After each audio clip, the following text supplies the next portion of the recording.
മറ്റൊരു പ്രധാനപ്പെട്ട വാർത്തയിലേക്ക്. ജമാഅത്തെ ഇസ്ലാമി വിഷയത്തിൽ പ്രതിപക്ഷ നേതാവ് വി ഡി സതീശനെതിരെ രൂക്ഷ വിമർശനവുമായി AK ബാലൻ. ജമാഅത്തെ ഇസ്ലാമിയെ ഒപ്പം കൂട്ടുന്നത് പ്രതിപക്ഷ നേതാവാണ്. ഈ കൂട്ടുകെട്ടിനോട് മുസ്ലിം ലീഗോ ബൗദ്ധിക മുസ്ലിം സംഘടനകളോ അനുകൂല നിലപാട് സ്വീകരിച്ചിട്ടില്ല. മാറാട് വിഷയത്തിൽ പറഞ്ഞതിനെ തെറ്റായി വ്യാഖ്യാനിച്ച് വർഗീയ വിഷം ചീറ്റുന്ന പ്രയോഗങ്ങൾ പ്രതിപക്ഷ നേതാവ് നടത്തിയെന്നും AK ബാലൻ വിമർശിച്ചു.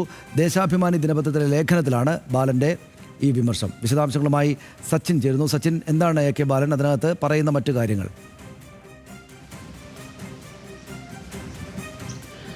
സനീഷെ, തീർച്ചയായും രൂക്ഷമായ വിമർശനം തന്നെയാണ് പ്രതിപക്ഷ നേതാവിനെതിരെ AK ബാലൻ ഉന്നയിച്ചുകൊണ്ട് ദേശാഭിമാനിയിൽ ലേഖനം എഴുതിയിരിക്കുന്നത്. പ്രധാനമായും കഴിഞ്ഞ ദിവസമാണ് കാന്തപുരം AP അബൂബക്കർ മുസ്ലിയാരുടെ നേതൃത്വത്തിൽ കേരള ജമാഅത്തയുടെ റാലി സമാപിച്ചത്. അതിൻ്റെ ഉദ്ഘാടനം ചെയ്തുകൊണ്ട് സംസാരിച്ചത് മുഖ്യമന്ത്രി പിണറായി വിജയനാണ്.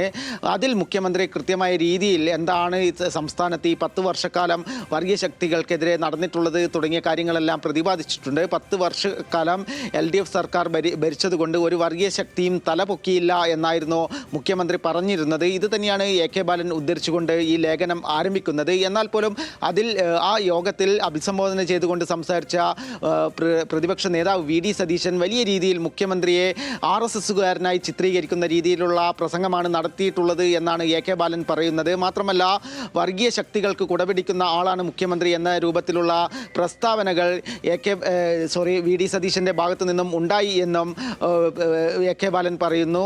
കൂടാതെ തന്നെ സംസ്ഥാനത്ത്, അതായത് അടുത്ത മുഖ്യമന്ത്രിയാകാൻ വേണ്ടി VD സതീശൻ SDPI അതുപോലെ തന്നെ ജമാഅത്തെ ഇസ്ലാമി അടക്കമുള്ള വർഗീയ ശക്തികളെ കൂട്ടുപിടിച്ചുകൊണ്ടാണ് മുന്നോട്ട് പോയിക്കൊണ്ടിരിക്കുന്നത്.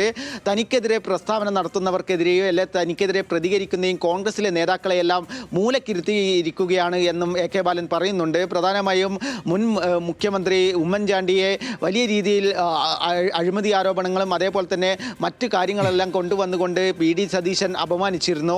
അതുപോലെ തന്നെ കഴിഞ്ഞ പ്രതിപക്ഷ നേതാവ് രമേശ് ചെന്നിത്തലയെയും പ്രതിപക്ഷ ആവാതിരിക്കാനുള്ള നീക്കങ്ങളും VD സതീശൻ്റെ ഭാഗത്തു നിന്നും ആണ് ഉണ്ടായിട്ടുള്ളത്. ഇതെല്ലാം വർഗീയ ശക്തികളെ ജമാഅത്തെ ഇസ്ലാമിയെയും SDPIയെയും കൂട്ടുപിടിച്ചുകൊണ്ടാണ് VD സതീശൻ ഇത്തരം നീക്കങ്ങൾ നടത്തിയതെന്നും AK ബാലൻ പറയുന്നുണ്ട്. കൂടാതെ തന്നെ കഴിഞ്ഞ ദിവസത്തെ നിയമസഭാ സമ്മേളനങ്ങളടക്കം സ്തംഭിപ്പിക്കുമെന്നാണ് പ്രതിപക്ഷ നേതാവ് VD സതീശൻ പറഞ്ഞിട്ടുള്ളത്. അത് വർഗീയ ശക്തികൾക്ക് കുടപിടിക്കുന്ന രീതിയിലുള്ള നീക്കങ്ങളാണ് എന്നും AK ബാലൻ ചൂണ്ടിക്കാണിക്കുന്നു. പ്രധാനമായും ജമാഅത്തെ ഇസ്ലാമിയും അതേപോലെ തന്നെ മാറാടുമായും എല്ലാം ബന്ധപ്പെട്ടുകൊണ്ട് താൻ പ്രസ്താവന നടത്തിയിരുന്നു.